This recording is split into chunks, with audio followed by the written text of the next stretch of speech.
اکنون ما و شما در عرفه لحظه های استقبال و پیشواز این ماه رحمت، ماه مغفرت، ماه هدایت، ماه سعادت، ماه برکت، ماهی که سراسر نیکی ها و خوبی ها از قرار داریم. از خداوند امید داریم که پروردگار ما را به این ماه نور برساند و خداوند از لحظه های نورانی، از لحظه های طلایی این ماه استفاده بردن برای ما نصیب بگرداند. وقتی که این لحظه ها میرسید، یعنی آخرین روزهای ماه شعبان، پیغمبر بزرگوار صلی الله علیه و سلم می گفتند که مرحبا بالمطهر، مرحبا یعنی مرحبا، خوش آمد. ما و شما یک عادتی داریم، وقتی مهمان در خانه ما داخل شود مرحبا، خوش آمدی میگوییم، پیشواز او میبراییم، استقبال او میگیریم. مهمانی به ارزش باشد، از تشریف قدومش چقدر خوشحال و خرسند میشویم. پیغمبر بزرگوار ما این لحظه ها، یعنی آخرین روزهای ماه شعبان میرسید، میگفتند خوش آمدی ای پاکیزه کننده، ای پاک کننده، ای نور بخشنده، ای هدایت کننده، ای تقویت ایمان، خوش آمدی. اهل اصحاب پرسیدند، گفتند و من مطهر یا رسول الله، گفتند پاکیزه کننده، پاک کننده، صاف کننده، خوب کننده چی چیز است یا رسول الله؟ پیغمبر بزرگوار صلی الله علیه وسلم گفتند رمضان، گفتند رمضان است، ماه رمضان است، ماه پاکیزه کننده، ماه رمضان است، ماه نور بخشنده، ماه رمضان است، ماهی که سراسرش فضیلت و شرافت و عزت و حرمت و فیض و برکت است. پیغمبر بزرگوار گفتند یطهر الذنوب والخطایا، این ماه هستی یک ساله گناه انسان پاکیزه میکند. انسان از یک ساله گناهگاری و سیاهی و بدکرداری پاکیزه میکند. این ماه رمضان است. الحمدلله ما و شما در این لحظه ها قرار داریم. شخصیتی که عاشق عبادت است چقدر مشتاقانه بی‌صبرانه انتظار است که این دو روز شنو میگذشته باشد. دوستای خدا دعا میکردن اللهم اوصلنا الی رمضان، یا اینکه بلغنا الی رمضان، پروردگار ما را به رمضان برسان، پروردگار ما را به خوبی های رمضان برسان، پروردگار ما را به اون نیکی ها و عبادت های رمضان برسان. دعا میکردن. اما شخصیت هایی که ضعیف الایمان هستند، شخصیت هایی که عبادت برای اونها دشوار و سخت است، بسیار ناراحت شده‌اند، بسیار غمگین شده‌اند، بسیار خجالتمند شده‌اند که در این ماه پیشوا و استاد اونها که شیطان علیه لعنه است زنجیربند و محکم است.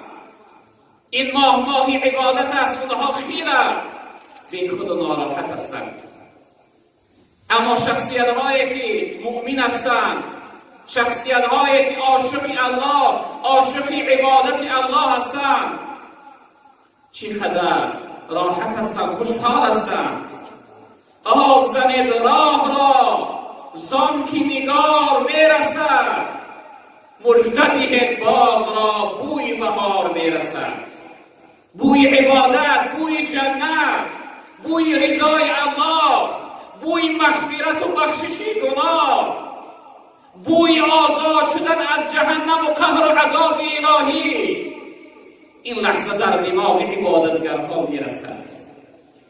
خیلی خوشحال هستند وقتی این لحظه های رسیدن رمضان نزدیک می شود.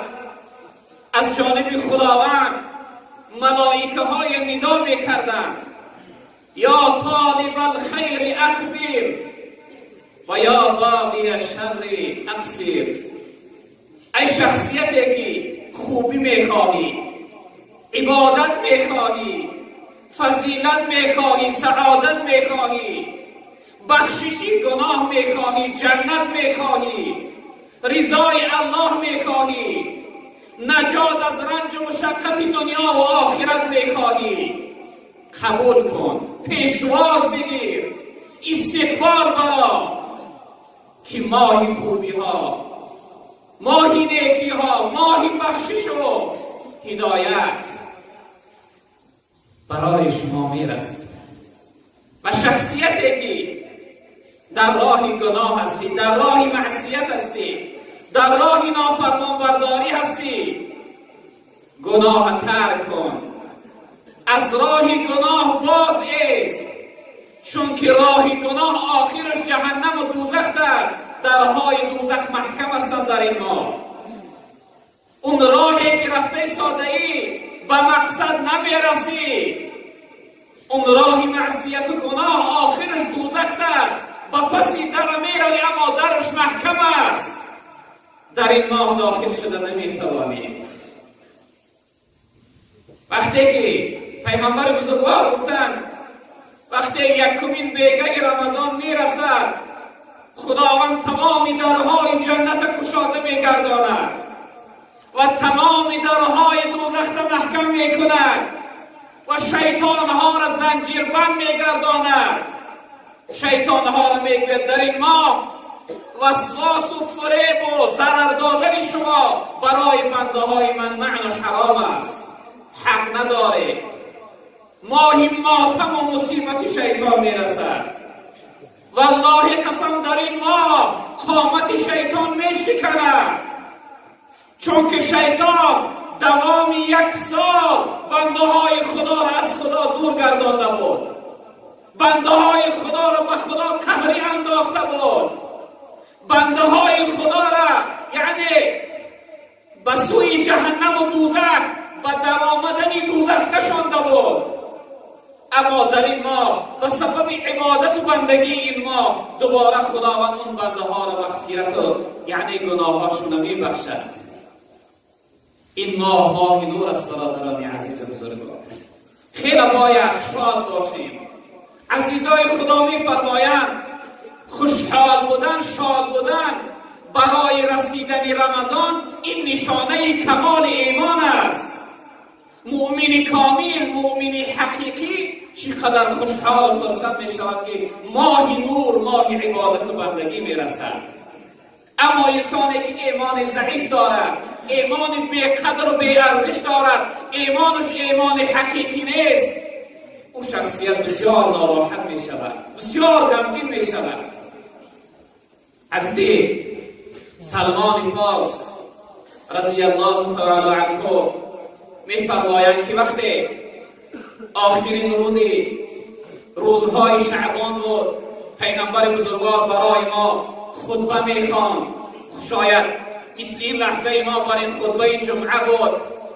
پیغمبر بزرگوار به سوی ما گفت ایها الناس، ای مردم، ای مؤمنها و مسلمانها، قد اظلکم شهر عظیم مبارک.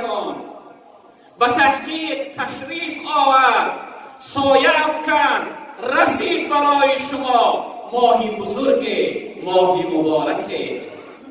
در اصل ماه رمضان ماهی بزرگ است. از بزرگی این ماه یک چیزی برای شما برادران عزیز مثال میارم. در اصل بزرگی این ماه با اون حدی هست که شخصیت هایی که 1 سال نماز نمیخواندن در این ماه نمازی میشوند.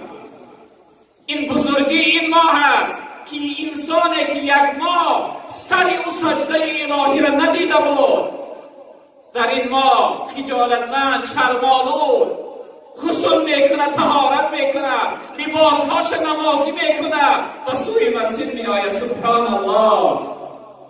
در این ماه میدانه که این ماه باید استفاده ببرد. ماهی بزرگی هست. شخصیتی که نماز میخواند اما 1 سال مسجد نآمده بود در این ماه مسجدی میشود، نماز تراویح میآید. شخصیتی که 1 سال نماز شب نخوانده بود در این ماه نماز شب خوان می شود. اینها از بزرگی این ماه هستند برادران عزیز. ماهی مبارک است، پر برکت است، ماهی محبت است، ماهی وصال است. هر شب با دوستهای خود یعنی که ملاقات میکنی و آخوری میکنی. خیلی ماهی بزرگ است. عزیزای خدا، میگویم ماهی رمضان در بین 11 ماه دیگر مثل حضرت یوسف در بین 11 برادرش است. 11 برادر حضرت یوسف چقدر آزار و رنج دادند، قصد کشتنش کردند، از پدر بزرگوارش جداش کردند، به یک پولی ناچیده او را فروختند. اما وقتی که بعد از گذشتن مدت به حضرت یوسف ملاقات کردند، گفتند با ما چی میکنی؟ آیا چقدر عذاب و جزای سخت برای ما در برابر این خیانت میدهی؟